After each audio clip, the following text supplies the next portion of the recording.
আমার বাচ্চা নাই, 19 বছর ঘর সংসার, আমার বাচ্চা হচ্ছে না। বাচ্চা কি হবে? আমার কপালে কি বাচ্চা আছে? দেখো তো বাবা, আমার কপালটা দেখো তো। বাবা কোনো কথা কয় না।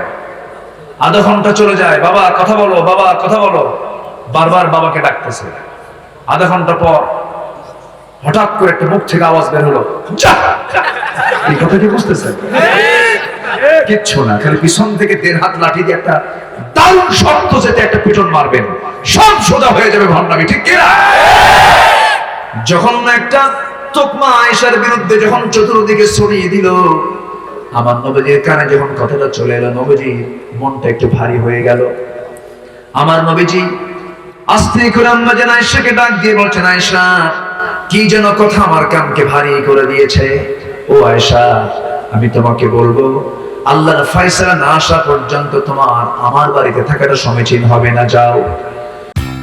পিওর ওয়াজ, কোরআনের আলোয় আলোকিত হোক মন। সিরাতুল মুস্তাকিমের জন্য আমরা আল্লাহর কাছে সর্বক্ষণ ধর্ণা দিই। সিরাতুল মুস্তাকিমটা কি? সিরাতুল মুস্তাকিমের ব্যাখ্যা সূরা ফাতিহায় নাই। কোরআন এটা এমন একটি কিতাব, কোন আয়াতের অর্থ যদি বুঝতে কষ্ট হয়, একটা আয়াতের অর্থের জবাব আল্লাহ পাক আরেকটা আয়াত দিয়ে দেন। যদি বলে সুবহানাল্লাহ। এরকম জবাব তিনি কোরআনে বহু জায়গায় দিয়েছেন। কোরআন প্রতিটি মানুষের জন্য কঠিন না সহজ? আসতে বলবেন না, কঠিন না সহজ? সহজ। কিন্তু আমরা কি মনে করি? কঠিন মনে করি। অনেক বুড়ো চাচার বয়স 60-70 হয়ে গেছে, যদি বলা হয় চাচা কোরআন পড়তে পারেন, বাবা খুবই কঠিন, পারি না। 60 বছর এক্সিট হলো, পার হলো, আপনি 60টা বছর এই জীবনে পার করলেন, কোরআন পড়তে পারলেন না। অথচ ওই চাচাকে যদি আপনি বলেন, চাচা আপনার যে মুরাদনগরের ওই মোড় একটা জায়গা আছে, ওই জায়গার দাগ নম্বর কত? 93। সিএস কত? 72। সমস্ত দাগ খতিয়ান টনটনা মুখস্থ, অথচ তিনি কোরআন শরীফের একটা আয়াত ভালো করে বলতে পারেন না। এটা কি আমাদের জন্য ব্যর্থতা না? আসতে বলবেন না, ব্যর্থতা নয়, ব্যর্থতা। সকল শিক্ষার আগে, সবার আগে আমাকে শিখতে হবে আল্লাহর কালাম, আল্লাহর পক্ষ থেকে এই রিসালা, এই চিঠিটা আমাকে আপনাকে পড়তে হবে। কারণ উত্তরের দরকার আছে না নাই? চিঠি দিয়েছেন কে? উত্তর দিবে কে? বলেন, আমরা উত্তর দেব না? জোরে বলি ইনশাআল্লাহ। এজন্য সকল জ্ঞানের যে মূল উৎস কোরআন কি আমাদের বোঝার চেষ্টা করতে হবে সবার আগে। সম্মানিত ভাইরা, সম্মানিত বন্ধুগণ, কোরআনকে আমরা অনেকে সর্বশ্রেষ্ঠ কিতাব বলি। এটা বহুল প্রচলিত কথা, কোরআন সর্বশ্রেষ্ঠ একটি কিতাব, এটা বলি, সবাই বলি আমরা। কিন্তু সর্বশ্রেষ্ঠ শব্দটা যদি বলে ফেলি, তাহলে সকল কিতাবকে শ্রেষ্ঠ বানিয়ে এটাকে সবার উপরে শ্রেষ্ঠত্ব দেওয়া। কিন্তু সব কিতাব তো শ্রেষ্ঠ নয়। পৃথিবীতে একমাত্র, কেবলমাত্র, শুধুমাত্র একটাই কিতাব শ্রেষ্ঠ, সেটাই হলো কোরআন। জোরে বলে সুবহানাল্লাহ। আমরা বলি ইসলাম সর্বশ্রেষ্ঠ ধর্মের নাম, না। সর্বশ্রেষ্ঠ ধর্ম ইসলাম কেন হবে? সবার মধ্যে শ্রেষ্ঠ কেন হবে? তাহলে সব ধর্মকে এই কথার মধ্য দিয়ে বৈধতা দেওয়া হলো। কেমন করে? বৌদ্ধ একটা ধর্ম, হিন্দু একটা ধর্ম, খ্রিস্টান একটা ধর্ম, এরকম করে ইহুদি একটা ধর্ম, সকল ধর্মের মাঝে শ্রেষ্ঠত্ব দিয়ে ইসলামকে বলা হচ্ছে সর্বশ্রেষ্ঠ ধর্ম। না, এই পৃথিবীতে একমাত্র, কেবলমাত্র, শুধুমাত্র একটাই দ্বীনের নাম, সেটার নাম হচ্ছে ইসলাম। ইসলাম ছাড়া যা আছে সব বাতিল। ইন্নাদ দীন ইনদাল্লাহিল ইসলাম। আল্লাহ রাব্বুল আলামিন বান্দাকে ডাক দিয়ে বলছেন, আহারে বান্দা, তুমি সেই দিনটাকে ছেড়ে কোন দিনের দিকে চলে যাও? আফাগায়রা দীনিল্লাহি ইয়াবগুন ওয়া লাহু আসলামা মান ফিস সামাওয়াতি ওয়াল আরদি তাওআন ওয়া কারহা। মানুষ কেমন করে আল্লাহর দ্বীনকে ছেড়ে দিয়ে অন্য কোন দ্বীনের দিকে দৌড়ায়। অথচ আসমান জমিনের ভিতরে যা সৃষ্টিগুলো আছে, সমস্ত সৃষ্টিরা যেগুলো, সব ইচ্ছায় হোক অনিচ্ছায় হোক, কার কাছে আত্মসমর্পণ করছে? আসতে বলবেন না, কার কাছে? আল্লাহর নিকট আত্মসমর্পণ করে। আমার ভাইয়েরা, ইসলামকে মানতে গেলে পরিপূর্ণরূপে সারেন্ডার করতে হবে। আল্লাহ রাব্বুল আলামিন খুব কমন একটা আয়াত সবার জানা আছে, আমার সঙ্গে চোখ মিলিয়ে বলুন। ইসলামকে মানতে গেলে আংশিক মানার কোনো সুযোগ নাই। আফাতুমিনুনা বিবাদিল কিতাবি ওয়া তাকফুরুনা বিবাদ। তুমি কিতাবী কিছু অংশ মানবে, কিছু অংশ মানবে না, তা হবে না, তোমাকে পুরোপুরি মানতে হবে। উদখুলু ফিস সিলমি কাফা ওয়া লা তাত্তাবিউ খুতুওয়াতিশ শাইতান ইন্নাহু লাকুম আদুউম মুবিন। জোরে বলি আল্লাহু আকবার। ইসলামে ঢুকতে চাও? আংশিক ঢোকো না, পুরোপুরি ঢুকে পড়ো। আমার দেশে কিছু আলেম সমাজও আছে যারা নবীজির মৃত্যুর ইতিহাস নিয়ে নিজেও কান্দেন, শ্রোতাকেও কান্দেন। জুমার খুতবায় এত সুন্দর মানে হৃদয়ের স্পর্শী, মর্মস্পর্শী আলোচনা করেন, হৃদয়ে ছুঁয়ে যায়, চোখের পানিতে সব গাল ভাসায়া একাকার করে দেয়। কিন্তু আমার নবী যে শ্রেষ্ঠ একজন রাজনীতিবিদ ছিলেন, সমরনায়ক ছিলেন, রাষ্ট্রনায়ক ছিলেন, একজন বিচারক ছিলেন, ফৌজদারি দণ্ডবিধি আমার নবীর দ্বারা যে কার্যকর হয়েছে, এমন জাতীয় কথা বলতে নিলে তাদের মানসিক রোগ দেখা যায়। আছে না নাই? আছে না নাই?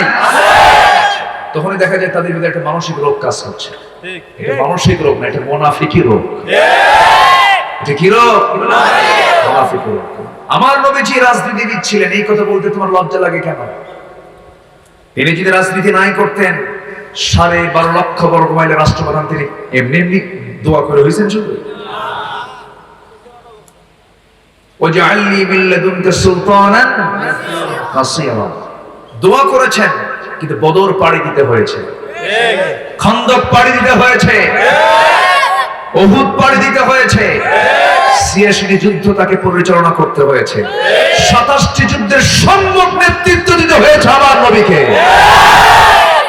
এই পাঠ বাদ দেন কেন? ইবাদত শুধু মনে করবেন আমি নামাজ পড়বো, রোজা রাখবো, হজ করবো, যাকাত দেবো, আর টাকা আছে সদকা করবো, জান্নাত যাবো। এত সস্তা জান্নাত না। স্পষ্ট কথা, আমাদের রবকে, আমাদের নেতাকে বলুন, মুহাম্মদ সাল্লাল্লাহু আলাইহি ওয়াসাল্লাম। আমাদের দল কি? ধাক্কা খেলেন যে, ধাক্কা খান কেন? আমাদের দল কি? আরো জোরে। আমাদের নেতা, আমাদের রব, আমাদের নেতা, আচ্ছা, আমাদের দল ইসলাম। এই তিনটার মধ্যে যারা ভাগ বসতে আসবে, গলা চেপে ধরবেন তাদের, ঠিক কি না? এই জায়গায় কোনো আপোষ করা যাবে না। আমরা কেন যেন হক কথা বলতে ভয় পাচ্ছি, ভয় পাই বড় ভয়। এই কুমিল্লা সব তো, সবাই তো আর ভালো না, কিছু তো দুই একটা বুঝেও থাকে। আলোচনা করতেছে, সামনে থেকে মাইক টান দেয়, জনগণের সামনে ছিল না, কি করছে বলেন? চুপ, সবাই চুপ। অথচ আল্লাহ বলছেন সোজা কথা বলো, তোমার ভুল আমলগুলো আমি আল্লাহ সংশোধন করে দেব। কথা বলা কিন্তু সস্তা না, কথা বলতে ঈমান লাগে। আল্লাহ রাব্বুল আলামিন বলেন, ইয়া আইয়ুহাল্লাযীনা আমানু তাকুল্লাহা ওয়া কুলু কাওলান সাদীদা يصلح لكم أعمالكم ويغفر لكم ذنوبكم ومن يطع الله ورسوله فقد فاز فوزا عظيما সূরা আহজাবের শেষের দিকে আল্লাহ রাব্বুল আলামিন বলেন, ঈমানদারেরা তোমরা আমাকে ভয় করো, আমি ছাড়া কাউকে ভয় করো তো জায়েজই নাই। আমি আল্লাহ, তোমরা আমাকে ভয় করো। আর তো যখন তোমরা কথা বলতে যাবে সোজা সাতটা কথা বলবে, হক কথা বলবে, হক কথা বলতে পিছপা হবে না। এই আচরণ তোমার দ্বারা যদি লক্ষিত হয়ে যায়, পরিলক্ষিত হয়, জেনে রাখবে আমি তোমাকে অফার দিচ্ছি দুইটা।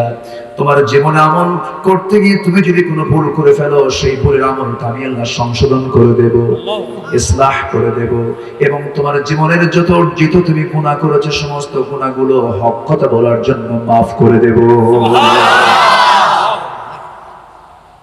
যে জাতি চুপ থাকবে তারা একটা ঘাতক জাতি। চুপ থাকা নীরব ঘাতকতা। আজ 16 কোটি মানুষের 16 কোটি মুখ থেকে যদি 18 কোটি মানুষের 18 কোটি মুখ থেকে যদি মানবতার পক্ষে, মাসলুমের পক্ষে যদি একটা আওয়াজ বের হতো, বাতিল শক্তি বন্ধ বসাগুলো হাবুডুবু খাত। আল্লাহু আকবার, নারায়ে রিসালাত, ইয়া রাসূলুল্লাহ, ইয়া চালাও ময়দান, ইয়া চালাও ময়দান, নারায়ে তাকবীর, আল্লাহু আকবার, নারায়ে তাকবীর, আল্লাহু আকবার। সম্মানিত ভাইয়েরা, এখন তো জিহাদ শব্দ বলবেন না। জিহাদ শুনলেই তো অনেকের গায়ে চুলকানি শুরু হয়। আছে না নাই? আছে। বলবো একটু পরে বলবো, যেহেতু প্রসঙ্গ আসলো একটু চেষ্টা। জিহাদ তো ইবাদত না। জিহাদ কি ইবাদত? জিহাদ কি ইবাদত? অনেক কথা জিহাদ কি ইবাদত মনে করে না। জিহাদ জিহাদ। সম্মানিত ভাইয়েরা, সম্মানিত বন্ধুগণ, আমার কথা কি বোঝা যায়? সবাই বুঝতে পারছেন তো? এলাকার নাম কি? উপজেলা কি? সব দ্বার তো আল্লাহ, আল্লাহর দ্বার। দেবীর দ্বার এখানে আসে, তাই না? দেব দেবী, তাই না? দেব দেবী। আল্লাহর কোন স্ত্রীলিঙ্গ আছে? আছে। আল্লাহর কোন স্ত্রীলিঙ্গ আছে? আমার আল্লাহ এমন আল্লাহ যার কোনো বউ নাই, সন্তান নাই, কিচ্ছু নাই। তিনি একক, স্বনির্ভর। আর দেখেন ওদের কত কি লাগে, দেব লাগে, দেবী লাগে, অনেক কিছু লাগে, তাই না? আমি অন্য কোনো ধর্মকে আমি এখানে কটাক্ষ করছি না। যার ধর্ম তারা পালন করবে, কোনো সমস্যা নেই, কিন্তু অন্য ধর্মের প্রশংসা মুসলমানের মুখে আসবে না। কথা বোঝা গেল? ক্লিয়ার থাকতে হবে। অন্য ধর্মকে আমরা গালি দেব না, অন্য ধর্মের মূর্তিকেও নিয়ে আমরা কোনো কথা বলবো না। তবে আমার মুখ থেকে অন্য ধর্মের কোনো হাইলাইট করা যাবে না। আমার ভাইরা, আল্লাহ রাব্বুল আলামিন আমাকে আপনাকে যে দিন দিয়েছেন, এই দিনের বাইরে কোথাও গেলে আমার কোন ইবাদত মঞ্জুর হবে না। আল্লাহ রাব্বুল আলামিন সুন্দর করে বলছেন, বান্দা শোনো, এই দিনকে তোমার দিন হিসেবে গ্রহণ করতে হবে। এটাই হলো প্রকৃত ইবাদত। আমি যেখান থেকে তেলাওয়াত দিয়ে শুরু করেছি, সেই তেলাওয়াতকৃত আয়াতের মধ্যে আল্লাহ রাব্বুল আলামিন 4টা কাজ করতে বলেছেন। কয়টা কাজ বলেন? 4টা কাজ। وَاعْبُدُوا اللَّهَ وَلَا تُشْرِكُوا بِهِ شَيْئًا وَبِالْوَالِدَيْنِ إِحْسَانًا وَبِذِي الْقُرْبَى وَالْيَتَامَى وَالْمَسَاكِينِ وَالْجَارِ ذِي الْقُرْبَى وَالْجَارِ الْجُنُبِ وَالصَّاحِبِ بِالْجَنبِ وَابْنِ السَّبِيلِ وَمَا مَلَكَتْ أَيْمَانُكُمْ إِنَّ اللَّهَ لَا يُحِبُّ مَنْ كَانَ مُخْتَالًا فَخُورًا। জোরে বলি আল্লাহু আকবার। আল্লাহ বলছেন ইবাদত করো কার? আল্লাহ। 1 নম্বর কাজ হলো ইবাদত তুমি আল্লাহর করবে।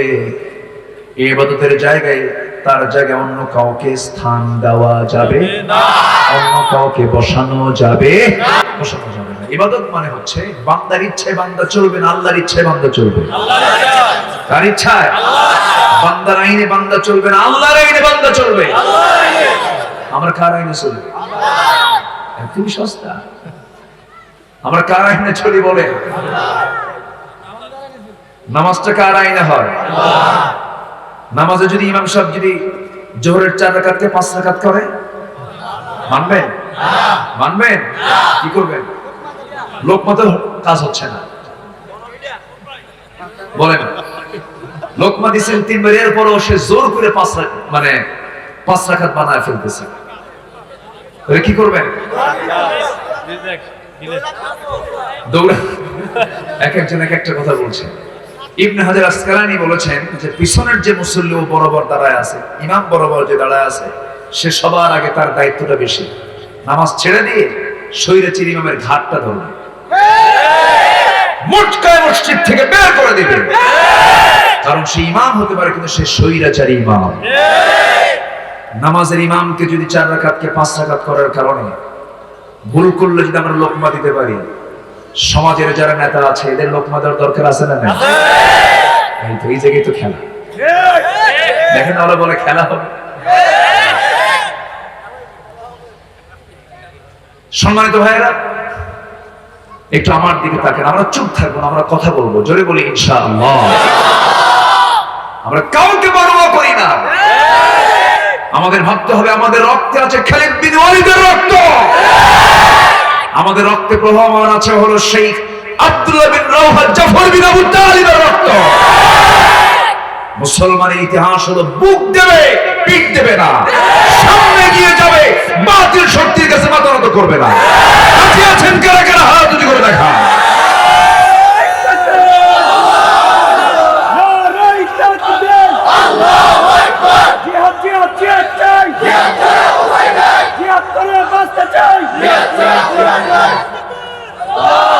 আল্লাহ তুমি সবার হাতকে কবুল করো, জোরে বলি আমিন। এই দেশ প্রথম স্বাধীন হয় হলো 1947-এ। 1947 ব্রিটিশদের হাত থেকে ডোনেশন থিওরির ভিত্তিতে, দুই জাতি তত্ত্বের ভিত্তিতে ভারত এবং পাকিস্তান দুটো পৃথক হয়ে যায়। মুসলিম এবং হিন্দু কখনো এক জাতি হতে পারে না। 47-এর আগে এই বাংলার স্বাধীন সর্বশেষ নবাব কে ছিলেন? নবাব সিরাজউদ্দৌলা। যখন ব্রিটিশ লর্ড ক্লাইভের নেতৃত্বে যখন সিরাজউদ্দৌলাকে যখন ধরে নিয়ে যাচ্ছিল, তারা ইংরেজরা যখন লর্ড ক্লাইভরা যখন ধরে নিয়ে যাচ্ছিল, হাত পা বেঁধে লক্ষ লক্ষ মানুষের সামনে দিয়ে যখন তাকে ধরে নিয়ে যায়, লক্ষ লক্ষ মানুষগুলো শুধু চেয়ে থেকে দেখেছে আর চোখের পানি ঝরেছে, শুধু চোখের পানি ফেলে দিয়েছে, এতটুকুই। লর্ড ক্লাইভ পরে বলেছে, যদি সেই দিনে ওই জনগণ যদি শুধু চোখের পানি না ফেলে, হাতে যদি একটা করে ঢিল নিয়ে যদি একটা ঢিল ছুটত, সিরাজউদ্দৌলাকে হত্যা করা সম্ভব ছিল না। এটাই ইতিহাস। আমরা চুপ থাকি। সম্মানিত ভাইয়েরা, রুটিন ওয়ার্কের মতো আলেমদের উপরে হামলা শুরু হয়েছে। সিলেটে গাড়ি ভাঙচুর করা হয়েছে। মতনৈক্য থাকতে পারে, ইখতিলাফ থাকবে, কিন্তু ইফতিরাক করা যাবে না। ইফতিরাকটা হওয়া যাবে না। ইখতিলাফ থাকতে পারে, ইখতিলাফি মাসলা থাকতে পারে, মতনৈক্য থাকতে পারে, কিন্তু এই ইখতিলাফকে প্রাধান্য দিয়ে মুসলমানদের যে ভ্রাতৃত্বের যে অটুট বন্ধনকে যারা ধ্বংস করতে চায়, ইসলামের তারাই সবচেয়ে বড় দুশমন। সম্মানিত ভাইরা, এইরকম করে আলেমদের উপরে এই জাতীয় নিয়মিতভাবে এই টর্চার গুলো চলছে। এর পেছনে ঘাপচি মারা কিছু নাস্তিক আছে না নাই? মাহফিল যদি এটা বন্ধ হয়ে যায়, এই জমায়েত কিন্তু বন্ধ হবে না। আজকে যে জমায়েত হয়েছে, এই জমায়েত কিন্তু বন্ধ হবে না। মাহফিল না হলে যাত্রা হবে, মাহফিল না হলে নাটক হবে, মাহফিল না হলে একটা কিছু বিকল্প হবে। ওরা চাচ্ছে যে মাহফিল বন্ধ না করলে তো আমাদের এগুলো চলে না। ওই গ্রুপ আছে না নাই? এদেশের এখন যুবকদের হাতে আর গান বাজনা নাই, যুবকরা আর গান বাজনা খুব একটা দেখে না, ওইদিকে তাদের আর কোনো খেয়াল টিয়াল নাই। মোটামুটি এখন কোরআন সুন্নাহর আলোচনাগুলো তাদের মোবাইলে ভেসে আসে, তারা এই কথাগুলো শোনে। এটাই হয়ে গেছে ওদের জন্য কাল। যতই চেষ্টা করবেন, ইসলাম ছিল, আছে, থাকবে, আপনি থাকবেন না। ইসলাম কার? ইসলাম কি কারো বাপের? তুমি না হয় কারো বাপারটা নিয়ে আসো, কেউ স্বামীরটা নিয়ে আসো। ইসলাম তো কারো না, ইসলাম কার? ইসলাম নিয়ে ষড়যন্ত্র কোনোদিন টেকসই হতে পারে না। সম্মানিত ভাইয়েরা, আমরা ইবাদত করবো কার? এক জায়গায় না সব জায়গায়? এক জায়গায় না সব জায়গায়? নখ কাটতে ইসলাম আছে না নাই? নখ কাটতে আছে? মনে হয় আছে। নখ কাটতে ইসলাম আছে। আচ্ছা, আপনি ওয়াশরুমে যাবেন, ইসলাম আছে? খাইতে নিয়ে? রাতের বেলা স্ত্রীর সহবাসে? মেয়েকে খাবার তুলতে নিয়ে? কোন জায়গায় ইসলামটা নাই? কোন জায়গায় ইবাদতটা নাই? প্রত্যেকটি জায়গায় ইবাদত দিয়েছেন কে? আল্লাহ। আল্লাহ পাক। আমি একটা কদম ফেলবো, সেই কদম ফেলতে নিয়ে ভাবতে হবে আমার আল্লাহ এই জায়গায় কি বলে দিয়েছেন, সেই হুকুমটা আমি ফলো করব। আমি আমার মন গড়া মস্তিষ্ক প্রসূত কোনো চিন্তা চেতনা নিয়ে আমি চলতে পারবো না। এটাই হলো আব্দের কাজ, বান্দার কাজ। বান্দা নিজস্ব কোন আইন নিয়ে বান্দা চলতে পারবে না, বান্দা চলবে আল্লাহর আইন দিয়ে, আল্লাহর বিধান দিয়া। আল্লাহ তার রাসূলকে দুনিয়াতে পাঠিয়েছেন, আল্লাহ তাআলা সুন্দর করে জানিয়ে দিচ্ছেন, মা আতাকুমুর রাসূলু ফাখুযুহু ওয়া মা নাহাকুম আনহু ফান্তাহু। তোমাদের কাছে রাসূল যা কিছু নিয়ে এসেছেন তা তোমরা গ্রহণ করো, যা তিনি নিষেধ করেছেন তা তোমরা সেখান থেকে তোমরা নিজেকে বুঝিয়ে রাখো, বিরত রাখো নিজেদেরকে। রাসূল যা কিছু করেছেন তাই আমরা করব, রাসূল যা কিছু বলেছেন তাই আমরা শুনবো, রাসূল যা কিছু নিষেধ করেছেন তাই আমরা আমার নিজের জীবন থেকে মাইনাস করে ফেলবো। এক সাহাবী নবীর সামনে দাঁড়িয়ে দাঁড়িয়ে বলছেন, ইয়া রাসূলুল্লাহ, আপনি আমাকে সামান্য কিছু আমল শিখিয়ে দেন, বেশি কথা আমি শুনতে রাজি নই, আমাকে হালকা কিছু আমল শিখিয়ে দেন, সে হালকা আমল নিয়ে আমি জান্নাতে যেতে চাই। রাসূল সুন্দর করে তাকে সামনে বসায় দিয়ে নবীজি সবকিছুকে সহজ করতেন, জটিল বানাতেন না। আমরা সমস্ত কিছুকে কঠিন বানাবো না, জটিল বানাবো, কঠিন বানাবো না, সহজ বানাবো, সহজ বানিয়ে ফেলবো। ইয়াসসিরু ওয়ালা তুআসসিরু, সহজ করো, কঠিন করো না। আমার নবীজি ওই সাহাবীর কথা শুনে আস্তে করে বললেন, সাহাবী এখানে বসো, তুমি কি কি আমল করতে চাও তুমি নিজেই বলো। সেই সাহাবী বলছেন, আতাদরুনা হে রাসূল, ইযা সাল্লাইতুল মাকতুবাত ওয়া সুমতু রমাদান ওয়া আহলালতুল হালালা ওয়া হারামতুল হারাম ওয়া লাম আযিদ আলা যালিকা শাইআন আদখুলুল জান্নাতা ইয়া রাসূলুল্লাহ। আমার রাসূল এই কথা শোনার সঙ্গে সঙ্গে বলছেন, ও সাহাবী তুমি যে চারটি আমলের কথা বললে, সাহাবী বলছেন, ইয়া রাসূলুল্লাহ, আমি যদি 5 ওয়াক্ত নামাজ পড়ি, রমজান মাসে রোজা রাখি, হালালকে হালাল জেনে হালাল জীবন গ্রহণ করি, হারামকে হারাম জেনে হারাম জীবন বর্জন করি, ওয়ালাম আযিদ আলা যালিকা শাইআন, এই চারটার বাইরে আর কোনো কাজ আমি করতে চাই না, আদখুলুল জান্নাতা ইয়া রাসূলুল্লাহ, আমি কি জান্নাত পাবো নাকি? রাসূল সঙ্গে সঙ্গে জানিয়ে দিলেন, হে সাহাবী, তুমি অনায়াসে জান্নাতের মেহমান হয়ে যাবে। সুবহানাল্লাহ। কিন্তু আজকে সমাজে হালাল বেশি না হারাম বেশি? বলেন বলেন বলেন। হারাম দিয়ে ভরা,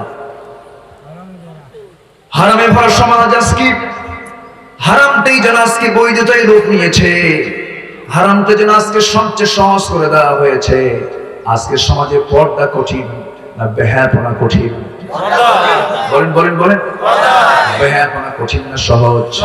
অথচ ইসলাম থাকলে কোনটা কঠিন হয়ে যেত? বেহায়াপনা কঠিন হতো। আজকে সমাজে বিয়ে কঠিন না জেনা কঠিন?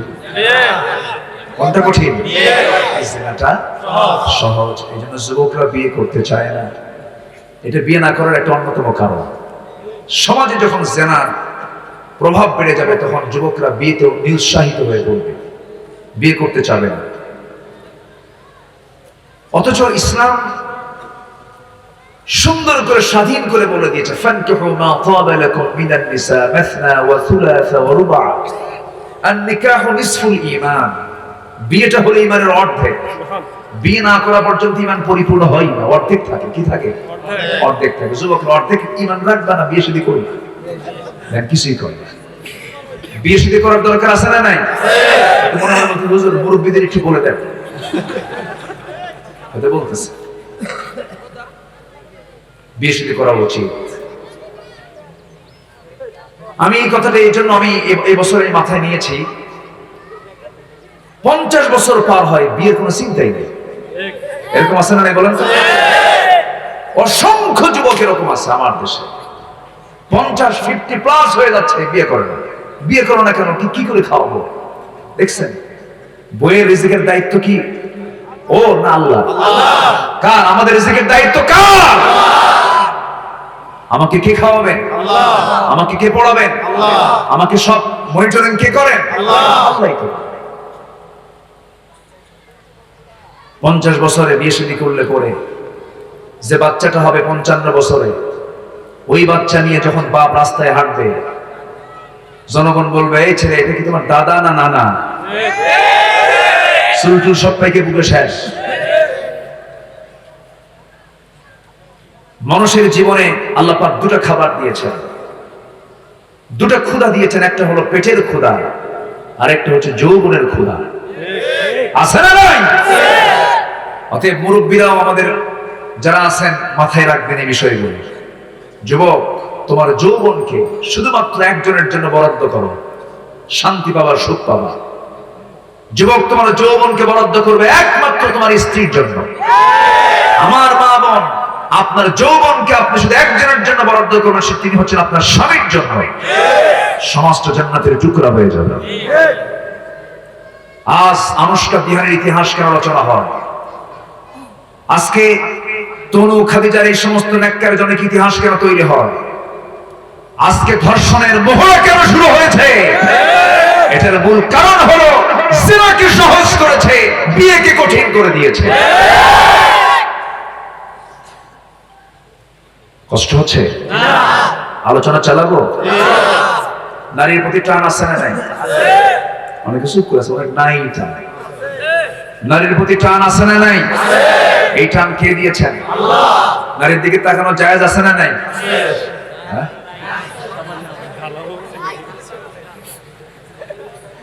তাকানো জায়েজ আছে?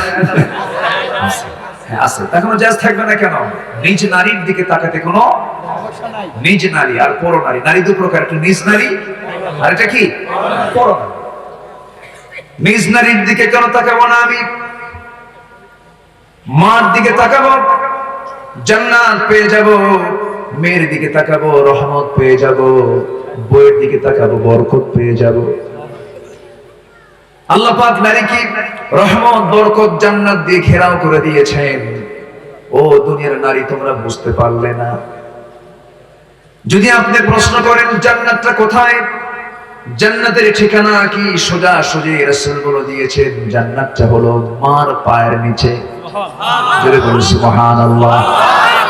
সেই মার দিকে আমি কেন তাকাবো না? মার দিকে তাকালেই তো আমি জান্নাতের ভাগীদার হয়ে যাচ্ছি। হুমা জান্নাতুকা ওয়া নারুকা, সেই বাপ মা তোমার জন্য জান্নাত, বাপ মা তোমার জন্য জাহান্নাম। আমার ভাইরা, কিন্তু কোন নারীর দিকে তাকানো যাবে না? সেই নারীর দিকে তাকানো যাবে না যে নারীর দিকে তাকালে পরে জিনার পরিবেশ তৈরি হয়ে যাবে।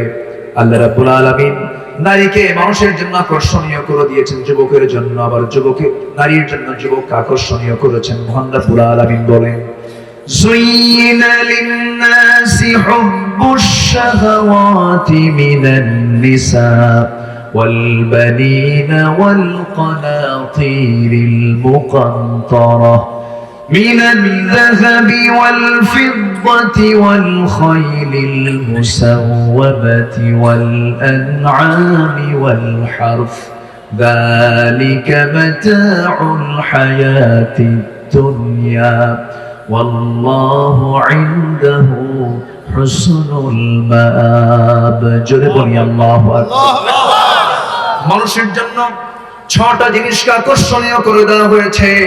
নাম্বার 1 হলো নারী।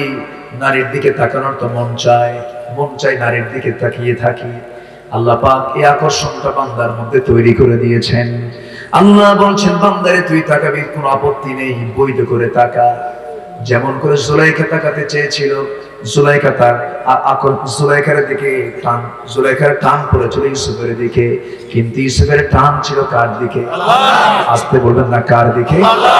জুলাইখা চেয়েছিল ইউসুফকে, ইউসুফ চেয়েছিলেন আল্লাহ। কি ইউসুফ কখনো জুলাইখাকে চান নাই, কারণ ইউসুফের কাছে প্রিয় ছিল সবার আগে কে? ওয়াল্লাযীনা আমানু আশাদ্দু হুব্বান লিল্লাহ।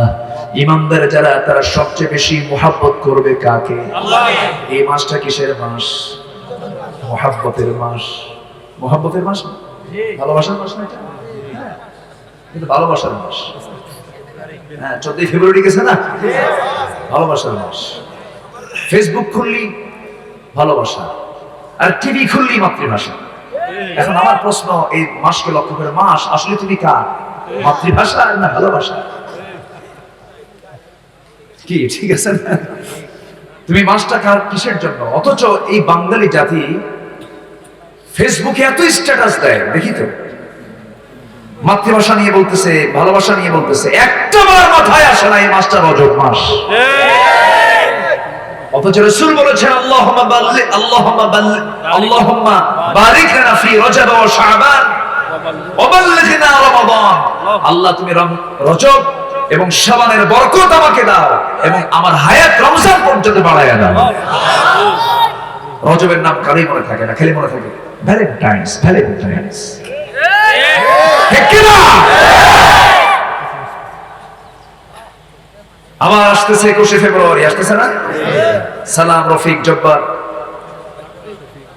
রফিক, বরকত মারা গেছে।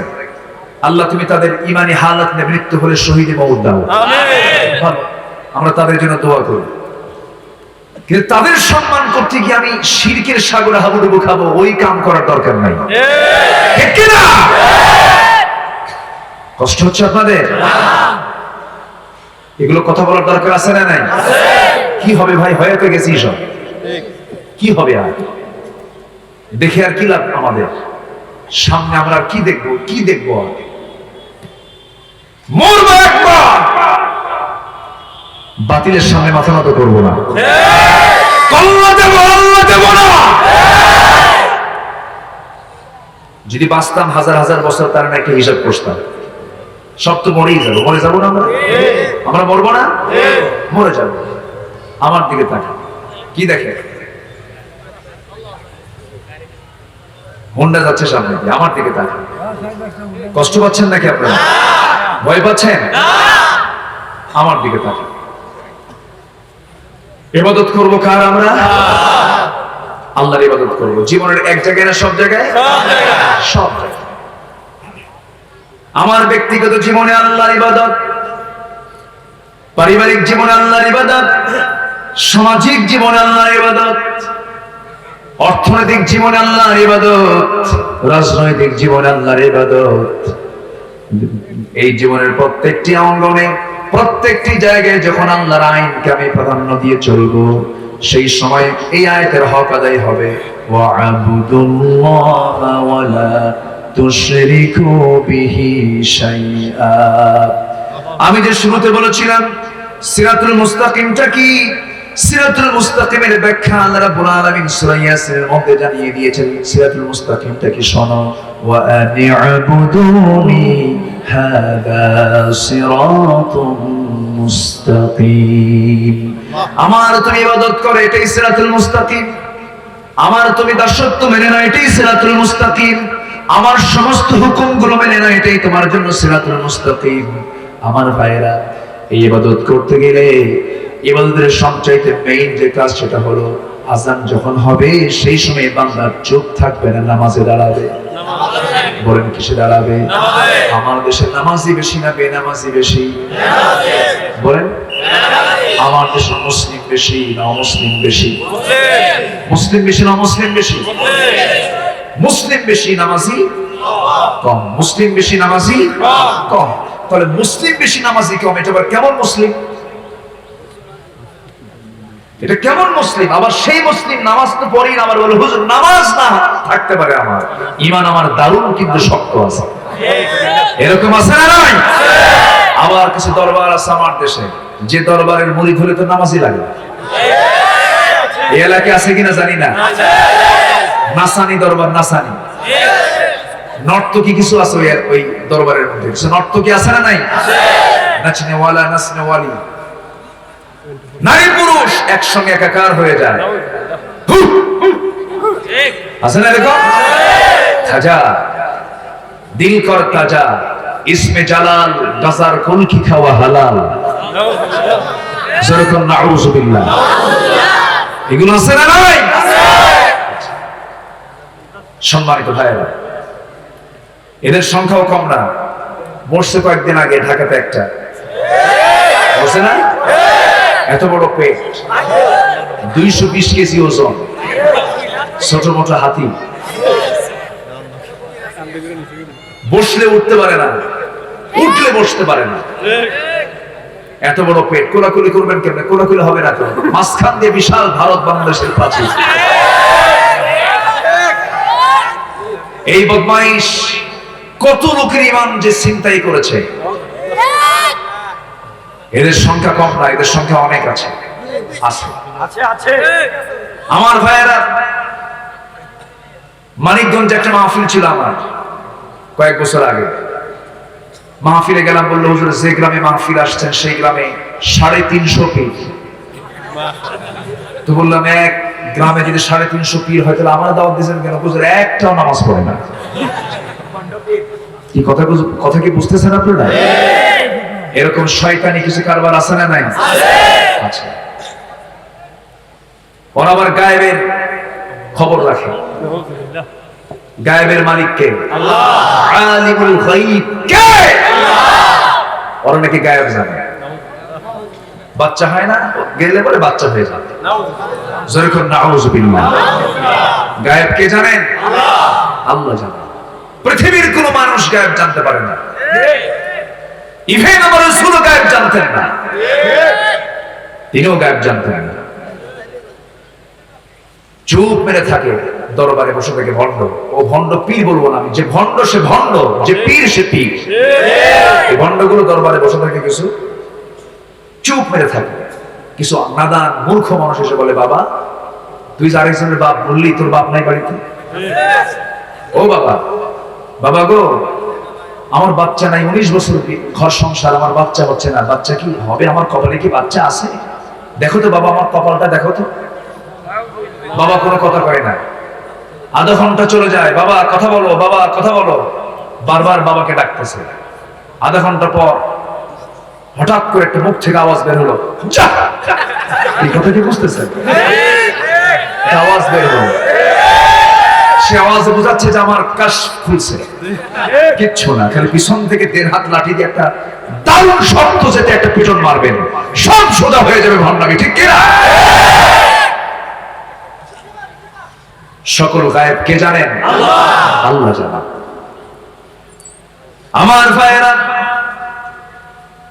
গায়েবের মালিক যদি বান্দাই হয়ে থাকি, আমার নবীর জীবনে বহু ঘটনা ঘটেছে।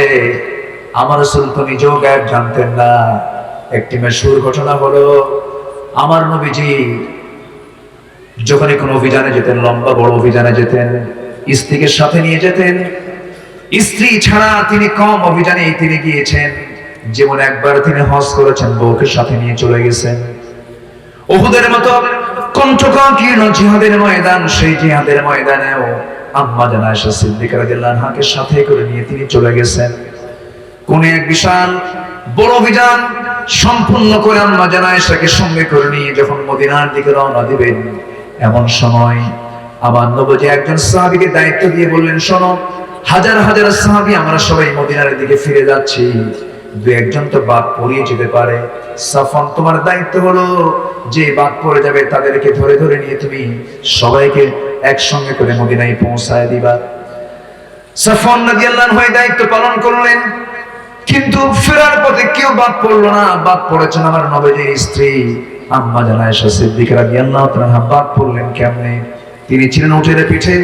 উঠের পিঠে তিনি হাওদার ভিতরে ছিলেন। তিনি প্রকৃতির কাজ সারার জন্য যখন নামার প্রয়োজন মনে করলেন, কর্তব্যরত সাহাবী তাকে উঠের পিঠ থেকে নামায় নিলেন। হাওদার ভিতরে থেকে নেমে আড়ালে চলে গেলেন। শৌচ কার্য কমপ্লিট করে ফিরে আসতে নিয়ে তার দেরি হয়ে গেল, বিলম্ব হয়ে গেল। দায়িত্বপ্রাপ্ত সাহাবী মনে মনে চিন্তা করলেন, মনে হয় আম্মা জান এসে হাওদার মধ্যে তিনি বসে আছেন। হাওদাটা তুলতে নিলেন। তিনি ভেবেছেন মনে হয় আম্মা জান ভিতরে আছেন, কোনো কথা না বলে ভাবছেন আম্মা জান ভিতরে আছেন। আম্মা জান আয়েশা সিদ্দিকা রাদিয়াল্লাহু আনহা এত চিকন ছিলেন, এত খরবাকৃতি ছিলেন যে ভিতরে থেকেও যে ওজন না থেকেও সে ওজন সাহাবী টের পান নাই। ফাঁকা হাওদাটা উঠের পিঠ উঠায়া দিয়ে যখন রওনা দিয়েছেন, সব চলে গেছে, কেউ বাদ পড়ে নাই। আম্মা জান আয়েশা বাদ পড়ে গেলেন। সে দেখেন কেউ নাই। তিনি একটা গাছের নিচে চাদর মুড়ি দিয়ে আস্তে করে বসে গেলেন। দায়িত্বপ্রাপ্ত সাহাবী সবার পরে আসতে নিয়ে দেখতে পেলেন আম্মা জান আয়েশা সিদ্দিকা রাদিয়াল্লাহু তাআলা আনহা। তাকে চিনতে পেরে বলেছেন, আপনি তো আম্মা জান আয়েশা, আপনি বাদ পড়েছেন, আপনার কোনো টেনশন করতে হবে না। রাসূল আমাকে দায়িত্ব দিয়েছেন পর্দার নিয়ম রক্ষা করে আমি আপনাকে আমার নবীর ঘরে নিরাপদে পৌঁছায় দেব। নিরাপদে সাহাবী করলেন কি, একটা রাত লেগে গেল। পর্দার নিয়ম রক্ষা করে তাকে নবীর ঘর পর্যন্ত পৌঁছায় দিলেন। এই কথাটা যখন মুনাফিকদের কানে কানে চলে গেল, মুনাফিকরা সবাই এই তিলকে তাল বানায় ফেললো। একটা অস্তিত্বকে তার অস্তিত্বের রূপ দিয়ে দিল। কি অস্তিত্ব রূপ দিল? সবাই মিলে বলল, গোটা রাত ধরে একজন পরনারী পরপুরুষের সঙ্গে পরনারী কেমন করে গোটা রাত পাড়ি দিয়ে সে আসলো। তোমরা কি সবাই জানো ও মদিনাবাসী, আয়েশার সতীত্ব বলতে কিন্তু কিচ্ছু নাই, সতীত্ব নষ্ট হয়ে গেছে। এই একটা জঘন্য মিথ্যাচার, জঘন্য একটা তোকমা আয়েশার বিরুদ্ধে যখন চতুর্দিকে ছড়িয়ে দিল, হলুদ মিডিয়া গুলো ওই সময়ের এই মিডিয়া গুলো চতুর্দিকে ছড়িয়ে দিল, টক টক হয়ে গেল গোটা মদিনা টাউনের। আমার নবীর কানে সংবাদ যখন চলে এলো, আমার নবীর কানে যখন কথাটা চলে এলো, নবীজির মনটা একটু ভারী হয়ে গেল। আমার নবীজি আস্তে করে আম্মা জান আয়েশাকে ডাক দিয়ে বলছেন, আয়েশা কি যেন কথা আমার কানকে ভারী করে দিয়েছে। ও আয়েশা, আমি তোমাকে বলবো, আল্লাহর ফয়সালা না আসা পর্যন্ত তোমার আমার বাড়িতে থাকাটা সমীচীন হবে না। যাও, তোমার বাবার বাড়িতে চলে যাও, মার বাড়িতে চলে যাও। আম্মা জান আয়েশা রাদিয়াল্লাহু তাআলা আনহা আমার নবীর কথায় কোনো বেয়াদবি আচরণ করলেন না, রূঢ় হলেন না। আস্তে করে শুধু বললেন, ইয়া রাসূলুল্লাহ, আপনি আমার শুধু স্বামী নন, আপনি আমার বিশ্বনবী। আমি ফিরে যাচ্ছি, আমি চলে যাচ্ছি আমার বাবার বাড়ি, মার বাড়িতে আমি চলে যাচ্ছি। আপনি আমাকে অর্ডার দিয়েছেন। তবে একটা কথা আমি আপনাকে বলতে চাই, আমার বিয়ের সিদ্ধান্ত কিন্তু দুনিয়ার কেউ করে নাই। আমার বিয়ের ফয়সালা করেছেন আরশ থেকে আল্লাহ রাব্বুল আলামিন। আমি সে আল্লাহর কাছে আশ্রয় নিয়ে আমি চলে যাচ্ছি। আম্মা জান আয়েশা চলে গেলেন বাবার বাড়ি। বাবাও কথা বলেন না, মাও কথা বলেন না, সবাই তার সঙ্গে রূঢ় আচরণ করতেছে। আমার নবীজির মন খারাপ। নবীজি রাতের বেলা হাতটা বাড়ায়া দিয়ে আয়েশাকে খোঁজেন, কিন্তু আয়েশাকে যখন পাশে পান না, আমার নবীজির বুকটা খান খান হয়ে যায়। নবীজি কাঁদেন, বালিশ ভিজায় ফেলেন। ওইদিকে আম্মা জান আয়েশা রাতের আধারে ঘুম হয় না, সিজদায় পড়ে পড়ে শুকায় গেলেন। আম্মা জান আয়েশা শুকায় যেতে লাগলেন। আমার নবীজিও কাঁদেন, আয়েশাও কাঁদেন। আমার নবীজির হাস্যোজ্জ্বল চেহারা, মুখটা মলিন হয়ে গেল। নবীজির হাসি বন্ধ হয়ে গেছে, সাহাবীদের হাসিও বন্ধ হয়ে গেছে। সবার মধ্যে একটা বিশাল টেনশন কাজ করে। নবীও কাঁদে, সাহাবীরাও কাঁদে, আম্মা জান আয়েশাও কাঁদেন, আর মুনাফিকরা দূর থেকে মিষ্টি মিষ্টি হাসে। আজকের সমাজে আলেমদের দুরবস্থা দেখে কিছু মুনাফিকের মুখে হাসি আসে না নাই? হাসতে থাকো, একদিন তোমরা কাঁদবা, ঠিক কি না? আমার ভাইরা, দুনিয়া তো মূলত হাসির জায়গা নয়, দুনিয়া মূলত কান্নার জায়গা। আমরা হাসবো বেশি না কাঁদবো বেশি বলেন? হাসবো বেশি না কাঁদবো বেশি? আল্লাহ এই দুনিয়াতে মূলত হাসার জন্য পাঠিয়েছেন না কাঁদার জন্য পাঠিয়েছেন? আমাদের আসল হাসার জায়গা কোথায়? আসতে বলুন না কোথায়? সেখানে সুখ আছে না দুঃখ আছে? আর দুনিয়াতে কি আছে? সুখ আছে, দুঃখ আছে। ইন্না মাআল উসরি ইউসরা। দুনিয়াতে সুখ আছে, দুঃখ আছে, কিন্তু মরে যাওয়ার পর কোন দুঃখের লেশ মাত্র থাকবে না, শুধু সুখ আর সুখ, আনন্দ আর আনন্দ। এই জন্য এই দুনিয়াতে যে লোকটা বেশি কাঁদবে, আখিরাতে সে বেশি হাসবে। এই যে লোকটা এই দুনিয়াতে বেশি হাসবে, সে আখিরাতে বেশি কাঁদবে। কাঁদার জন্য চোখের পানি কে দিয়েছেন? আল্লাহ। এই চোখের পানি কে দিয়েছেন? আল্লাহ। চোখে পানি আছে না নাই? পানি না থাকলে মানুষ কি তার চোখ কি ঠিক থাকতো নাকি? চোখটা রব্বুল আলামিন পানি দিয়ে ঠিক রাখলেন, আবার চোখের পানি দিয়েছেন বান্দা এই চোখের পানি ফেলে ফেলে আমার জন্য কাঁদবে। এই চোখের পানির দামটা কত বেশি আমার ভাইরা। যদি কোনো বান্দা আল্লাহর ভয়ে, আল্লাহর প্রেমে, আল্লাহর মহব্বতে যদি এক ফোঁটা চোখের পানি ফেলতে পারে, এক ফোঁটা চোখের পানি তার 7টা জাহান্নামের আগুন তার চোখের পানি দিয়ে নিভাইয়া দিতে পারে। জোরে বলি সুবহানাল্লাহ। আমরা কাঁদবো কার জন্য? আমরা কাঁদবো কার জন্য? আল্লাহ তেমন আল্লাহ যিনি আমার সকল চাহিদা পূরণ করেছেন, দেখার জন্য চোখ, শোনার জন্য কান, কাজের জন্য 2 হাত, চলার জন্য 2 পা দিয়েছেন, এত সুন্দর করে বানিয়ে দিয়েছেন। খাবারের জন্য নাক দিয়েছেন, খাবারের জন্য মুখ দিয়েছেন। পঞ্চেন্দ্রিয়, 5টা ইন্দ্রিয়ের ভিতরে সবচেয়ে দামি 2টা ইন্দ্রিয় হলো খাবারের জন্য নাক এবং মুখ।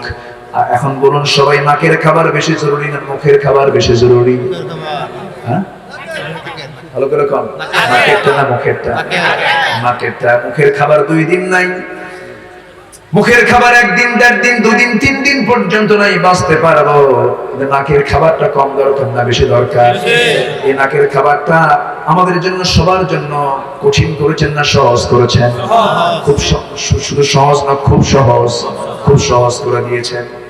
এই নাকের খাবারটা যদি জটিল হয়ে যেত, এই নাকের খাবারটা যদি কঠিন হয়ে যেত, যদি ওই করোনা রোগীর মতো যদি গ্যাস ভরে ভরে, গ্যাসের সিলিন্ডার ভরে ভরে যদি আইসিইউতে নিয়ে গ্যাস দেওয়া লাগতো, অক্সিজেন যদি দেওয়া লাগতো, এরকম যদি কোনো সিস্টেম থাকতো, তাহলে নাকের খাবারটা রব্বুল আলামিন নাকের ডগায় যদি না দিয়ে যদি এরকম সিস্টেম হতো, বান্দা কাজ করতো কখন, বান্দা কাজ করবে কখন? সারাক্ষণ সিলিন্ডার ধরে ধরে চলা লাগতো। ঠিক কিনা বলেন? সিলিন্ডারই তার জীবন, সিলিন্ডারই তার মরণ। কিন্তু আল্লাহ রাব্বুল আলামিন নাকটা কেমন সুন্দর করে নাকের খাবারটা দিয়েছেন, বান্দা জমিনে যতক্ষণ বেঁচে থাকবে তার নাকের ডগায় ততক্ষণ তার খাবারটা থেকে থাকবে। জোরে বলি সুবহানাল্লাহ। আল্লাহ কি আমাকে 1 সেকেন্ডের জন্য ভুলেছেন নাকি? না। আসতে বলুন না, ভুলেছেন নাকি? না, বলেন না। অক্সিজেনটা কত জরুরি, যারা করোনা আক্রান্ত হয়ে যারা আইসিইউতে যায় তারা টের পায়। লাংস স্বাভাবিকভাবে যখন এই অক্সিজেন গ্রহণ করতে পারে না, তার লাংসটা ক্ষতিগ্রস্ত হয়ে যায়, তখন তাকে ধরে নিয়ে মেশিনের মাধ্যমে সিলিন্ডার দিয়ে তার অক্সিজেনটা সরবরাহ করা হয়। কারো 50 লিটার, 60 লিটার, 70 লিটার, 80 লিটার পর্যন্ত অক্সিজেন দিতে হয়। 1 লাখ, 1.5 লাখ, 2 লাখ পর্যন্ত বিল আসে। আর সারা জীবন আল্লাহ পাক নাকের ডগে অক্সিজেন দিলেন, একটা পয়সা আল্লাহ আমার থেকে নিলেন না। একটু আস্তে কম সুবহানাল্লাহ। জোরে বলি সুবহানাল্লাহ। এই চোখ শুধু বানায় ছেড়ে দেন নাই চায়না মালের মতো। চায়না যেরকম মাল বানায় ছেড়ে দেয়, সুলুক আর না সুলুক, এরকম আছে না? কিন্তু আমার আল্লাহ কি সেই চোখ পাঠাইছেন? না। সেই চোখ দিয়েছেন? না। এত সুন্দর চোখ দিয়েছেন। ওই মায়ের পেট থেকে 1 জোড়া চোখ নিয়ে, 2টা চোখ নিয়ে আমরা এসেছি। ওই চোখ নিয়ে কবরে যাব। কি সুন্দর লাইফ গ্যারান্টি করে দিয়েছেন। 80 বছরের বুড়ি মহিলা খালি চোখে কোরআন পড়ে, আছে না নাই? আমি আমার দাদিকে দেখেছি, দাদি খালি চোখে কোরআন পড়েছেন 80 বছর পর্যন্ত। বললাম, দাদি তোমার চশমা লাগে না কেন? তো বাবা, জীবনে আমার রেকর্ড নাই ফজরের পরে ঘুম পাচ্ছে। ফজরের সময় উঠেছি, ফজরের ওই শিশির আমার চোখে পড়েছে। এই ব্যক্তিগত আমলটা আমি করেছি, ফজরের পর ঘুমাইনি কখনো। কোন বান্দা যদি রেগুলার ফজরের নামাজ যদি আদায় করতে পারে জামাতের সাথে, আল্লাহ পাক তার সমস্ত বডি অর্গানগুলো সুস্থ রাখবে। জোরে বলে সুবহানাল্লাহ। এই চোখটাকে ঠিক রাখার জন্য চোখের পেছনে একটা মেশিন দিয়েছেন। সেই মেশিনটার কাজ হলো এই পানি সাপ্লাই দেওয়া, পানি তৈরি করা। বডিতে যে পানি আছে, বডিতে যে রক্ত আছে, সেই রক্ত থেকে এই পানি এই পিছনের মেশিনটাকে তৈরি করে। চোখের যে পানি আমরা বের করি কান্নার সময়, অথবা কোনো আঘাত পেলে, অথবা কোনো ধুলাবালি পড়লে, সেই পানিটা যখন বের হয়, এটাকে আমার খাওয়ার পানি না আল্লাহর দেওয়া পানি? আমি যে পানিটা খাই মিনারেল ওয়াটার, এই পানি কি চোখের পানি? এই চোখের পানি কেমন লবণ লবণ লাগে না? তো লবণ লবণ লাগে না? কিন্তু এর মধ্যে কি আসলে কি ওই লবণই দেওয়া আছে? ওই লবণও দেওয়া নাই। এমন জাতীয় পানি, মেডিকেল সায়েন্স বলছে এই চোখের পানিতে আছে কিছু পানি, কিছু শ্লেষ্মা, কিছু তেল এবং কিছু ইলেকট্রোলাইটের একটা মিশ্রণ, জটিল মিশ্রণ। সবকিছুর মিশ্রণ এমন পানি আল্লাহ পাক রেখে দিয়েছেন, ধুলা ঢোকার সঙ্গে সঙ্গে সেই পানিটা বের হয়ে যায়। ভাইরাস আক্রান্ত হলে সঙ্গে সঙ্গে পানিটা বের হয়ে সমস্ত ভাইরাস থেকে, ধুলাবালি থেকে আল্লাহ পাক বান্দার চোখে ঠিক রাখেন। একটু আস্তে কর সুবহানাল্লাহ, জোরে বলি সুবহানাল্লাহ। সে আল্লাহ আমাকে এত কিছু দিলেন, আমি কি ইবাদত করব না? তার ইবাদত করব কার? আস্তে বলবেন না কার? কেন? ইয়া আইয়ুহান নাস উবুদু রাব্বাকুমুল্লাযী খালাকাকুম ওয়াল্লাযীনা মিন ক্বাবলিকুম লাআল্লাকুম তাত্তাকুন। আমি কি শেষ করে দেব? আলোচনা চালাবো? জোরে বলি ইনশাআল্লাহ। আমি খুবই খুশি যে একজন মানুষের কোনো নড়াচড়া নেই, বলি আলহামদুলিল্লাহ। জোরে বলি আলহামদুলিল্লাহ। আমার ভাইয়েরা, গায়েবের ব্যাখ্যা দিতে নিয়ে আমি ছোট্ট একটা ইতিহাসের দিকে গিয়েছিলাম, মনে আছে কিনা?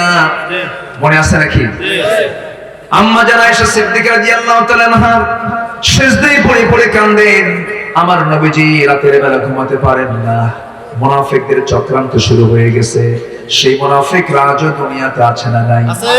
মুনাফিককে চেনার জন্য সূরা মুনাফিকুন আছে, কাফেরদেরকে চেনার জন্য সূরা কাফিরুন আছে, আর ইমানদারকে চেনার জন্য আল্লাহ রাব্বুল আলামিন মুমিনুন সূরা আছে না নাই? বলেন।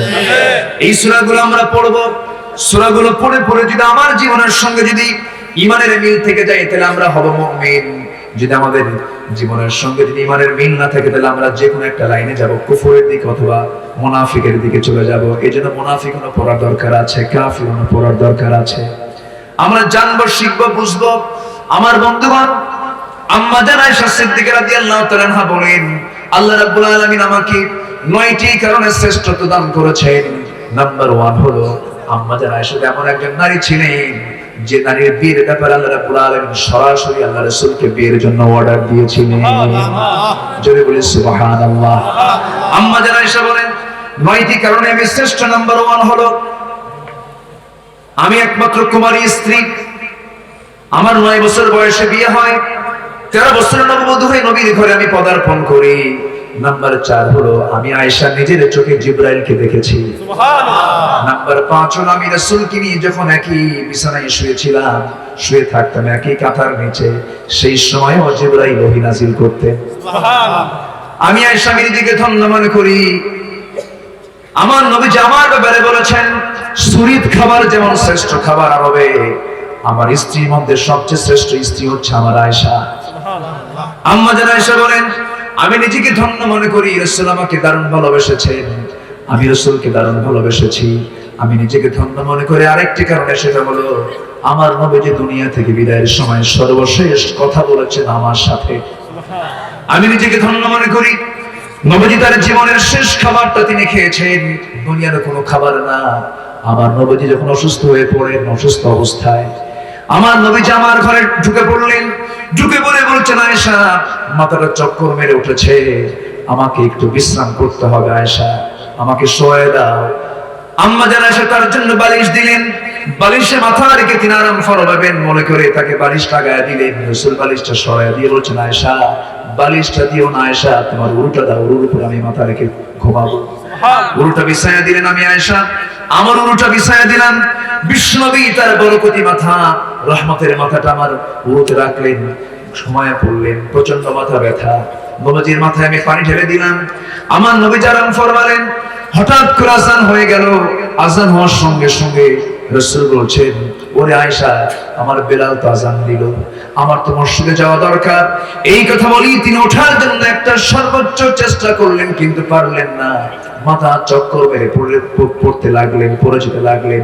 আম্মা জান আয়েশা তাকে ধরে ফেললেন। আমার নবীজি বলছেন, আয়েশা আমার বুঝতে আর বাকি নাই, আমার বুঝে জামাতে নামাজ পড়ার হবে না, তোমার আব্বাকে আমার পক্ষ থেকে জানিয়ে দাও, আমার মুসাল্লাই যেন আবু বকর দাঁড়ায়া আমার দায়িত্বটা পালন করে নেয়। আম্মা জান আয়েশা বলেন, এই কথা শোনার পর আমি আব্বাজানকে ডেকে পাঠালাম, আব্বাজানকে সংবাদ জানিয়ে দিলাম। আমার নবীজির জায়গায় আমার আব্বা দাঁড়ালেন। আজান হয়ে গেছে। বেলাল আজান দিচ্ছেন আর কাঁদতেছেন, কারণ বেলাল তো সারা জীবন আজান দিয়েছেন রাসূলকে দেখে দেখে। আশহাদু আন্না মুহাম্মাদুর রাসূলুল্লাহ, রাসূলকে দেখতেন আর তিনি আজান দিতেন। রাসূলকে তিনি দেখতে পাচ্ছেন না, বেলাল অস্থির হয়ে কাঁদতেছেন। আকামত শুরু হয়ে গেছে। আমার নবীজির মুসাল্লায় আবু বকর সিদ্দিক রাদিয়াল্লাহু আনহু যখন দাঁড়ায় গেছেন, সব সাহাবীদের মধ্যে হু হু করে কান্নার আওয়াজ বের হয়ে গেছে। আমার নবীজি যখন শুনতে পাচ্ছেন সাহাবীরা কান্দে, রাসূল বলছেন, আয়েশা, আমার সাহাবীদের নামাজের দৃশ্য আমি একটু দেখতে চাই, আমাকে একটু নিয়ে যাও। ওই হুজরার ছোট্ট জানালার ফাঁকা দিয়া আম্মা জান আয়েশা তাকে ধরে নিয়া যখন সেই জায়গায় যখন দাঁড় করে দিয়েছেন, আমার নবী সাহাবীদের নামাজের দৃশ্যগুলো দেখতেছেন। সাহাবীরা নামাজ পড়ে আর চিৎকার মেরে মেরে কাঁদে, আর আমার নবীর চোখের কোনা বেয়ে বেয়ে টপ টপ করে পানি পড়ে। আম্মা জান আয়েশা করলেন কি, আম্মা জান আয়েশা তার মুখে চোখের পানিগুলো গাল থেকে মুছে মুছে দিচ্ছেন আর বলছেন, ইয়া রাসূলুল্লাহ, আপনার এত কান্নার কি প্রয়োজন? আপনার সাহাবীরা তো আল্লাহর হক আদায় করছে, নামাজ পড়ছে, আপনার তো এটা কান্নাকাটি করার কথা নয়। আপনি কাঁদবেন, অসুস্থ বেশি হয়ে পড়বেন। রাসূল বলছেন, আয়েশা রে, আমার চোখের পানি দেখে তুমি আশ্চর্য হবে না। আল্লাহর কসম, এটা আমার দুঃখের পানি নয়, এটা আমার চরম আনন্দের পানি। এই নামাজ আজকে রাষ্ট্রীয় পর্যায়ে কায়েম হয়ে গেছে। ইবাদতের পরিপূর্ণ চিত্র আজকে নামাজের মধ্যে এসে গেছে। এই নামাজ কায়েমের জন্য আয়েশা, তুমি তো জানো, তুমি তো ইতিহাস শুনেছো, এই নামাজ কায়েমের জন্য তায়েফের মানুষ আমাকে ফুল না দিয়ে পাথর মেরে আমাকে রক্ত মাখা করে দিয়েছে।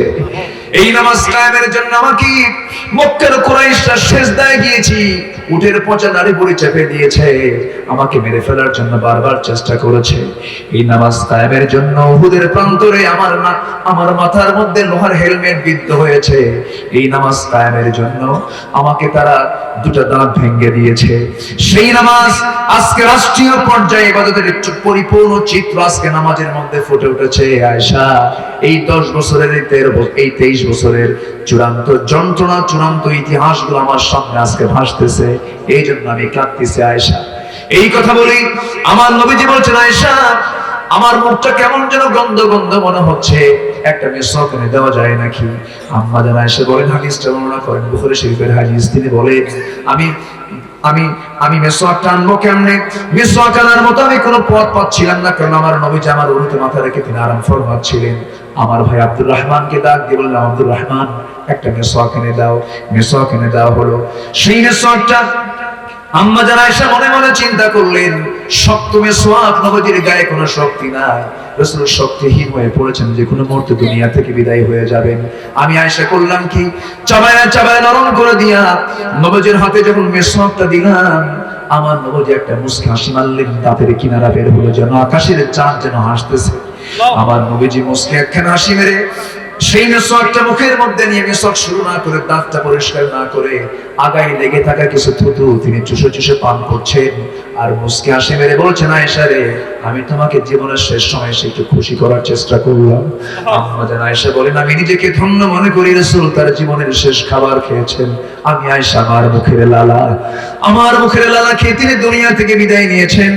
আরেকটি কারণ হলো, রাসূল যখন দুনিয়া থেকে বিদায় নেবেন, বিদায় নেওয়ার সময় রাসূল বলছেন, আয়েশা, সর্বশেষ একটা হাদিস আমি তোমাকে শেখায় দিচ্ছি, জানায় দিচ্ছি, আমার উম্মতকে জানায় দিবা, আমার উম্মতরা যেন ইবাদতের মূল ওয়াবুদুল্লাহ, ইবাদতের মূল হলো 5 ওয়াক্ত নামাজ, যেন আমার উম্মতরা যেন কখনো না ছেড়ে দেয়। জোরে বলি সুবহানাল্লাহ। আমার নবীজি দুনিয়া থেকে বিদায় নিলেন। আম্মা জান আয়েশা বলেন, আমি আরেকটা কারণ, নিজেকে শ্রেষ্ঠত্ব, আমার আল্লাহ পাক আমাকে শ্রেষ্ঠত্ব দান করেছেন, আমি নিজেকে শ্রেষ্ঠ মনে করি। রাসূল যখন দুনিয়া থেকে বিদায় হয়ে যান, আমার ঘরটাই হয়ে যায় নবীজির মাকবারা, নবীজির কবর। আমার ঘরে রাসূল তার জীবনের শেষ নিঃশ্বাস ত্যাগ করেন এবং আমার ঘরটাই তার জন্য কবর হয়ে যায়। এখন আমার নবীজি যেখানে শুয়ে আছেন, কার ঘরে শুয়ে আছেন? আয়েশার ঘরে শুয়ে আছেন। আম্মা জান আয়েশাও তার একটা নিয়ত ছিল, তিনি আমার নবীর পাশেই তিনি ঘুমাবেন। কিন্তু ওমর ফারুক রাদিয়াল্লাহু তাআলা আনহু দ্বিতীয় খলিফা তিনি ছিলেন, তার খেলাফত আমলে তিনি যখন মারা যাবেন, একজন জালিম যখন তাকে রক্তাক্ত করেছে নামাজের ভিতরে, ছুরিকাঘাত করলো, যখন তিনি মুমূর্ষ অবস্থায় রক্তগুলো পড়ছিল শরীর থেকে, মারা যাবেন, তার ছেলে আব্দুল্লাহকে ডাক দিয়ে বলছেন, আব্দুল্লাহ, তুমি একটু আম্মা জান আয়েশার কাছে গিয়ে বলো, আমার জীবনের বড় শখ, আমার ভাই আবু বকর নবীজির এক পাশে শুয়ে আছে, আমি চাচ্ছি নবীজির পাশে আমিও ঘুমাতে। দেখো তো আয়েশা যদি একটু জায়গা দিয়ে দেয় আমি খুব খুশি হতাম, আমি আমার নবীর কবরের পাশে আমি ঘুমাতাম। এই কথা যখন বলা হলো, কথা বলার সঙ্গে সঙ্গে এই নিউজটা যখন আম্মা জান আয়েশার কাছে যখন দেওয়া হলো, আম্মা জান আয়েশা কাঁদতে কাঁদতে বলছেন, আহারে এমন একজন ব্যক্তি আমার কাছে প্রস্তাব করে, এমন একজন ব্যক্তি আমার কাছে বলে যার শানে আল্লাহ রাব্বুল আলামিন আয়াত নাযিল করেছেন, সেই ওমরের প্রস্তাবকে আমি প্রত্যাখ্যান করতে পারি নাকি? যে ওমরের শানে রাসূল বলেছেন আমার পরে নবুয়তের সিলসিলা যদি জারি থাকতো অবশ্যই লাকানা ওমর হয়ে যেত। সে ওমর যখন আমার কাছ থেকে জায়গাটা চাচ্ছে, আমি আমার জায়গা ওমরের জন্য আমি ওয়াকফ করে দিলাম। আমার ভাইরা, সেই আম্মা জান আয়েশার বিরুদ্ধে যে মুনাফিকরা লাগতে পারে, জাকারিয়া আলাইহিস সালামকে যদি করাত দিয়ে শহীদ করতে পারে, জিনার অভিযোগে যদি অভিযুক্ত করতে পারে, আজকের সমাজে যারা হকের পথে থাকবে তাদের বিরুদ্ধে অবশ্যই অবশ্যই কিছু নাটক হবে কিনা বলে, হবে কিনা বলে? আমরা হতাশ হব না, আমরা সামনে গিয়ে চলবো। জোরে বলি ইনশাআল্লাহ, জোরে বলি ইনশাআল্লাহ। এই ঘটনাটা, এই হাদিসের রেফারেন্সটা আমি কেন আনলাম, এই ইতিহাসটা আমি কেন টানলাম, তার মূল হেতু হলো আম্মা জান আয়েশা সিজদায় পড়ে পড়ে কাঁদেন, আল্লাহর কাছ থেকে ফয়সালা চান। এইদিকে আমার নবী ফয়সালা চাচ্ছেন। 40টা দিন পার হয়ে গেল, নবীর কাছে ওহী নাযিল হলো, হে রাসূল আপনি কাকে সন্দেহ করবেন না, সন্দেহ করার কোনো কারণ নাই। ইন্নাল্লাযীনা জাউ বিল ইফকি উসবাতুন মিনকুম, আয়েশার বিরুদ্ধে যে সমস্ত কথাগুলো আপনার কানকে বাড়ি করে দিয়েছে সম্পূর্ণ অযৌক্তিক, সম্পূর্ণ বাজে কথা, ভিত্তিহীন কথা, সম্পূর্ণ মিথ্যা সাজানো নাটক। আয়েশার বিন্দু পরিমাণ কোনো দোষ নাই, বিন্দু পরিমাণ তার জীবনে কোনো কালিমা নাই, সম্পূর্ণ সতীত্ব নিয়ে তিনি টিকে আছেন, তার কোনো দোষ নাই। আমার নবীর আনন্দ দেখেন কি, আমার নবী দৌড় মেরে মেরে আম্মা জান আয়েশার কাছে চলে গেলেন। আমার রাসূল যদি গায়েব জানতেন শুরুতেই বলতেন, আয়েশা যা বলে সব ভুয়া কথা, তুমি ভালো, ঠিক কি না? রাসূল কি তা বলেছেন? রাসূল কি গায়েব জানতেন? গায়েব জানতেন না। গায়েবের মালিক কে? আল্লাহ। তাহলে আল্লাহকে বিশ্বাস করতে গেলে গায়েব কার জন্য নির্দিষ্ট করতে হবে? আল্লাহর জন্যই। গায়েব পৃথিবীর কোন বান্দা গায়েব জানতে পারে না, এই বিশ্বাস যদি এসে থাকে তাহলে সেই জায়গায় গন্ধ ঢুকে যাবে, শিরকের গন্ধ। কিসের গন্ধ বলেন? আল্লাহ নাম্বার 2 কাজ করতে বলছেন, ওয়া'বুদুল্লাহ ওয়া লা তুশরিকু বিহি শাইআন ওয়া বিল ওয়ালিদাইনি ইহসানা ওয়া বিযিল কুরবা ওয়াল ইয়াতামা ওয়াল মাসাকিন ওয়াল জারি যিল কুরবা ওয়াল জারিল জুনুব والصاحب بالجنب وابن السبيل। জোরে বলি আল্লাহু আকবার। নাম্বার 2 হলো আল্লাহর সাথে কাউকে শরীক করবে না। والذين آمنوا ولم يلبسوا إيمانهم بظلم أولئك لهم الأمن وهم مهتدون। ঈমান যারা আনবে এবং তাদের জীবনকে যারা জুলুমের লেবাসে, শিরকের লেবাসে যারা জড়াবে না, শিরক মুক্ত জীবন, বিদআত মুক্ত জীবন যারা গড়বে, আল্লাহ বলেছেন এই সমস্ত বান্দাই নিরাপদে থাকবে, এই সমস্ত বান্দা আমার হেদায়েত প্রাপ্ত বান্দা হয়ে যাবে। ঈমানটা রাখবো আমরা কুফর মুক্ত, শিরক মুক্ত, বিদআত মুক্ত। জোরে বলি ইনশাআল্লাহ, আর জোরে বলি ইনশাআল্লাহ। জান্নাত পাওয়ার জন্য শুধু 2টা আমল। কয়টা আমল বলেন? আল্লাহ সুন্দর করে সোজা একটা আয়াত দিয়েছেন, যারা পারেন ঠোঁট মিলিয়ে মিলিয়ে বলুন, ইন্নাল্লাযীনা আমানু ওয়া আমিলুস সালিহাত কানাত লাহুম জান্নাতুল ফিরদাউসি নুজুলা। ঈমান যারা আনবে, কিন্তু সেই ঈমানটা হতে হবে ভেজাল না সলিড। বলেন ভেজাল না সলিড? সলিড ঈমান হতে হবে। আবার ঈমান আনতে গেলে আগে তাগুতকে অস্বীকার করতে হবে। আল্লাহ পাক আগে ঈমানটা আগে আনতে বলেন নাই, আগে বলেছেন কি ফামাইয়াকফুর বিত-তাগুত ওয়া ইউমিন বিল্লাহি ফাকাদ ইসতামসাকা বিল উরওয়াতিল বুসকা লা ফিসামা লাহা আল্লাহ সুন্দর করে বলছেন যারা তাগুত অস্বীকার করবে এবং যারা ঈমান আনবে। আগে তাগুত অস্বীকার করার জন্য কে বলছেন? আল্লাহ। তুমি তাগুতের তাবেদারি করে নামাজ পড়বা, আল্লাহর দরবারে সেই নামাজ কবুল হবে না, ঠিক কি না?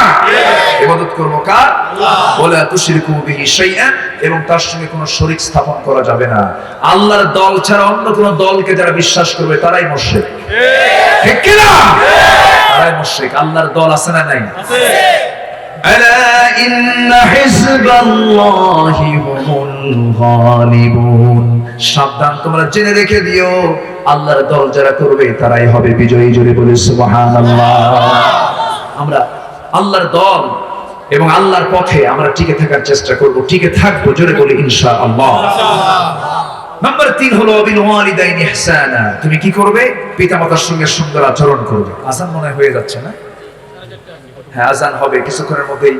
যারা নামাজি তাদের তো ভিতরে একটা পেরেশানি তৈরি হয় যে আজান হলে তারা স্থির থাকতে পারে না। আমরা সবাই নামাজ পড়ি তো নাকি? ইনশাআল্লাহ।